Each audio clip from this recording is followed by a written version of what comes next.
O Renato mora aqui há 10 anos e conta que agora existem vários códigos como esse espalhados pelas ruas. Com um aplicativo de celular, você vai registrando por onde você passa. Então isso, você compartilha a sua informação e as pessoas que estão compartilhando também fazem parte de um banco de dados. Se uma pessoa se contaminou e ela esteve no mesmo, sabe, na mesma loja que você naquele dia, vão te avisar, olha, nesse horário passou uma pessoa que estava com vírus. Se você está se você está dentro de uma margem de risco, eles vão te informar. E aí o grau de risco vai mudar a sua cor. E um processo tecnológico que ganhou mais utilidade na pandemia foi o do reconhecimento facial. Além da aplicação na segurança, a tecnologia já está sendo adotada em aeroportos para facilitar o embarque. O primeiro grupo de distribuição da Rússia, o X5, anunciou nesta quarta-feira o lançamento do pagamento por reconhecimento facial. Este é o mais recente exemplo do rápido e, para alguns, polêmico desenvolvimento dessa tecnologia no país. O número de supermercados conectados ao sistema deve aumentar de 52 nesta semana para 150 até o final de março. O sistema de reconhecimento facial da Secretaria de Segurança Pública identificou o primeiro foragido em 2021. E olha, sobre o Paraguai implantou nessa semana um sistema de controle migratório por reconhecimento facial. A gente vai então ao vivo até Foz do Iguaçu conversar com a repórter Rafaela Schwinka, que traz mais detalhes sobre isso pra gente. Para ver aqui os totens já foram instalados para começar aí o sistema migratório automatizado. O Aeroporto Santos Dumont, no Rio de Janeiro, começou hoje a testar o embarque de passageiros por reconhecimento facial. A tecnologia vai ser integrada a um sistema nacional que vai permitir checar e validar a identidade do passageiro a partir do cruzamento de dados. Se a cor do seu aplicativo estiver verde, sinal de que você andou por locais seguros. Já o amarelo indica risco de contágio. É preciso fazer um teste de Covid e se isolar por 7 dias. Senão, nem entra em restaurantes e transportes públicos, por exemplo. E se o aplicativo estiver vermelho, quarentena obrigatória de 14 dias. É proibido circular. Eu estou na Avenida John Beilu, com a Churra Randier, que é um lugar, um calçadão de compras. E quando você vem dentro da cabine da polícia, você vê que tem uma câmera térmica com o controle da temperatura de cada pessoa, para poder saber o que está acontecendo, se as pessoas estão com febre ou não. Essas câmeras especiais, além de fazerem um controle automático da temperatura, têm reconhecimento facial e estão espalhadas por todos os lugares. Nos hotéis, nos restaurantes, por toda parte é uma câmera apontada para a porta e um telão. Então todo mundo vê a temperatura da pessoa. Se a pessoa estiver com febre, já mostra um sinal diferente, todo mundo está sabendo que aquela pessoa está com febre. Durante o nosso passeio, encontramos outro brasileiro. É o Rodrigo, um professor de judô que veio do Rio Grande do Norte. Toda vez que você entra num ambiente, você tem que escanear e tem que atualizar a sua situação. Então, aquele local ali, você sabe que é livre do vírus, né? Porque uma vez que um indivíduo tem o vírus, todo mundo ao redor, entendeu? Fica vermelho o código QR. O Rodrigo filma a esposa pagando as compras com reconhecimento facial. Desde que eu comecei a pandemia, eu não vi uma nota, dinheiro em papel, entendeu?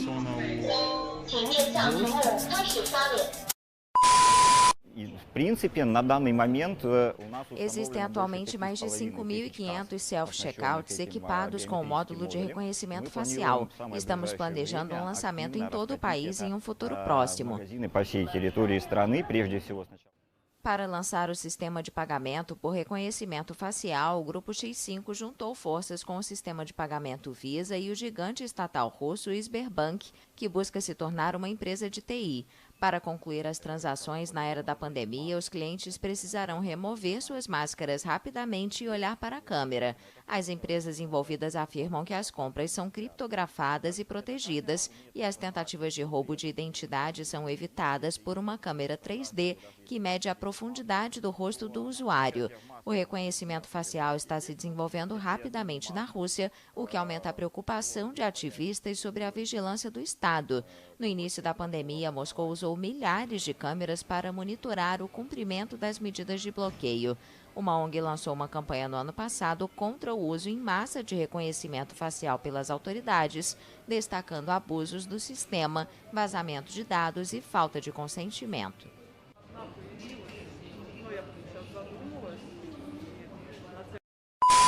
Está aqui onde os profissionais estão trabalhando, né, fazendo esse monitoramento das câmeras. Olha só, aqui a gente vê a quantidade de computadores, né, o telão, monitorando aí o trânsito, tudo em tempo real, tudo o que está acontecendo na nossa cidade. E graças a esse sistema, então, o primeiro foragido de 2021 foi preso. Quem vai passar essas informações para a gente é o Neildo Freitas Filho, ele é o diretor de operações. Bom dia, Neildo. Eu gostaria que o senhor falasse primeiro como é que se deu essa primeira prisão do ano. Bom dia.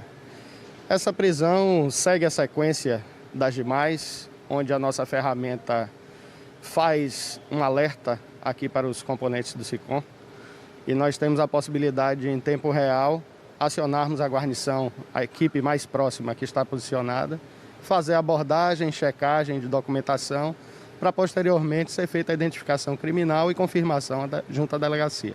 Esse homem, então, ele passou por um ponto monitorado, o sistema indicou 97% de semelhança, quer dizer, às vezes até um cabelo pintado, cortado, o sistema identifica de qualquer forma, né? Exatamente. O sistema, ele possui uma capacidade de verificação de pontos nodais, são traços pessoais de cada indivíduo, onde se cria uma identificação facial e, através dessa identificação facial, se faz a correlação com os indivíduos que constam num banco de dados, para se fazer a checagem e confirmação. Agora, Wanderson, você tem uma pergunta aí do estúdio para fazer para o Neildo, né? Pode falar. Exatamente, Ana. Nesse tempo de pandemia que está todo mundo utilizando máscara, eu queria saber se isso atrapalha o reconhecimento pelas câmeras de segurança das pessoas que estão aí nas ruas, né? A máscara atrapalha no reconhecimento? Perfeito, boa pergunta. Deixa eu falar aqui com ele. Neildo, o que ele está perguntando é o seguinte, se as máscaras, né, porque a gente na pandemia, a gente tem que usar máscara, quando esses foragidos, esses suspeitos estão fazendo uso da máscara, isso pode atrapalhar o sistema ou ela identifica de qualquer forma? Bom dia, Wanderson. Interessante sua pergunta, porque tivemos que nos adequar com o advento da pandemia. Notadamente, as máscaras vieram a dificultar um pouco a questão do reconhecimento. Mas passamos por um processo de readaptação do sistema, a ferramenta foi otimizada e hoje a gente potencializa esses pontos nodais de identificação do nariz para cima. Então, antes se dispunha de toda a face, com o advento do uso das máscaras, a gente tentou e conseguimos readaptar a ferramenta para essa identificação. De 2018, quando esse sistema entrou em funcionamento para cá, já são quantas prisões efetuadas graças ao monitoramento? No ano de 2019, conseguimos atingir a barreira dos 100 casos. Ano passado, chegamos à meta dos 200 e agora já rompemos essa meta com 201 presos. A gente percebe que é um sistema eficiente, então, né? O monitoramento, eles ficam aqui olhando as câmeras e aí já aciona uma viatura policial. Isso. Temos um banco de dados alimentado pela Justiça, onde constam apenas indivíduos com restrições judiciais. E essa identificação é feita mediante o comparativo, quando se dá uma identificação com 90% de similaridade acima. Como é o caso desse último, deu 97%. Seu Neildo, muito obrigada pelas informações. É isso aí, tá aí que as câmeras estão espalhadas pela cidade. Eu volto contigo. Espalhadas é importante mostrar esse trabalho. Obrigada, viu, Jana, pelas informações e também ao Neildo. Nas estações de metrô da capital baiana, as câmeras de reconhecimento facial estão espalhadas e são um reforço no trabalho de policiais. Na rodoviária de Salvador, elas também são aliadas para garantir segurança. Desde que o sistema foi implantado, há 2 anos, quase 200 pessoas já foram identificadas e presas pela polícia. Mas agora, essa mesma tecnologia passou a ser testada no aeroporto de Salvador com mais uma finalidade: tornar o processo de embarque mais rápido e assim evitar cenas como as registradas recentemente no aeroporto do Rio de Janeiro, com filas imensas de passageiros tentando embarcar. O processo começa ainda no check-in. É quando vem um convite para o passageiro participar do chamado embarque mais seguro. A gente faz uma leitura dos seus dados de acordo com dados que o governo já possui, através do título, do CPF ou da CNH digital. O primeiro passo é fazer a validação biométrica do passageiro. Para isso, os dados e a foto tirada na hora são comparados a uma base que já consta nos sistemas do governo. Qualquer pessoa que já tenha carteira de motorista no formato digital ou cadastro biométrico no Tribunal Superior Eleitoral já pode embarcar desta forma. Eu acredito que vai facilitar muito, principalmente nesse tempo de pandemia, né? Essa questão também que vai evitar o contato. E eu acredito também que serve como uma forma de adiantar o processo do embarque. Vai ser muito útil.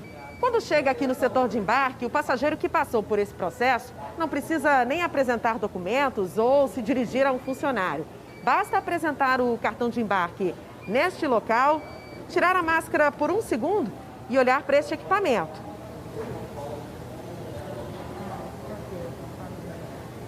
Pronto. Em menos de 10 segundos, entrada liberada e sem contato físico. Só o fato de você conseguir entrar, no caso, a rapidez, a agilidade, então já facilita. Além do aeroporto de Salvador, o sistema também está sendo testado no de Florianópolis e a expectativa é de ampliar o projeto. A gente tem aí um planejamento para levar para o Rio e BH. Essa etapa vai até março. A partir do fim do processo de piloto, a gente vai colher os resultados, retroalimentar toda a solução para que ela possa aí ter uma expansão progressiva no decorrer de 2021 para todos os aeroportos. O passageiro pode viajar sem precisar levar o documento de identificação ou o cartão de embarque. Basta que ele tenha o rosto identificado pelo equipamento de reconhecimento facial. A novidade, desenvolvida pelo Serviço Federal de Processamento de Dados, empresa de tecnologia do governo, permite um embarque mais ágil e mais seguro. Só aquela pessoa é portadora daquela biometria dela, que são os pontos que são validados pelas fotos, né? Então, quando ela chega naquele aparelho, no que a gente chama de nos gates, ele captura a foto, os pontos do rosto da pessoa, manda para a gente e a gente devolve dizendo, ok, essa pessoa é ela mesma. Outra vantagem diante da pandemia é que a tecnologia dispensa o manuseio de documentos. Há um treinamento por trás para identificar as passagens tanto da parte da empresa aérea, bem como de passar pelas catracas de controle de segurança. E o último processo é o momento final do embarque direto para a aeronave. Todo funcionário, seja da infraestrutura aeroportuária ou do operador aéreo, que é a empresa aérea, está sendo reciclado e passando por esse treinamento inovador. O Luiz Cláudio viajou hoje para o Recife e aprovou a novidade. Criminosos também acabam embarcando também em determinadas situações e antes era mais fácil para eles, com reconhecimento facial acho que fica muito mais difícil para eles e mais seguro para a gente. O projeto já foi testado em Florianópolis e Salvador e agora chega ao Rio. Até o fim do mês, a fase de testes deve ser concluída. E nos próximos 2 anos, a nova tecnologia deve ser integrada de forma gradual a todos os 128 aeroportos domésticos do país. A ideia, por enquanto, é que as pessoas que cruzam a fronteira entre o Brasil e o Paraguai, que vão permanecer no país vizinho por 72 horas, o que se chama aí de trânsito vicinal fronteiriço, sejam cadastradas, né? Então, por enquanto, será ainda realizada essa parte de construção de uma base de dados. Isso deve ocorrer, por enquanto, somente com os pedestres. Futuramente será feito também com as pessoas que passam de carro aqui pela fronteira. De acordo com o pessoal da aduana, a ideia é construir essa base de dados para que as pessoas que vão ficar por 72 horas no país vizinho tenham esse controle, mas principalmente também por uma questão de segurança. É claro que isso ainda deve demorar um pouco para que essa base de dados seja construída, até porque ainda estamos enfrentando um momento de pandemia e aí porque também o número de pessoas que passa por aqui é muito grande. Antes mesmo da fronteira ter sido fechada por conta da pandemia, pelo menos 100 mil pessoas passavam por aqui. Então é muita gente. É claro que esse é apenas o começo, mas a ideia é que esse banco de dados seja construído e essa forma é como a gente já conhece e que acaba funcionando aí nos aeroportos, né? Então realmente para que tenha essa construção toda essa base de dados para que, de fato, consiga ter uma certa segurança e também controle,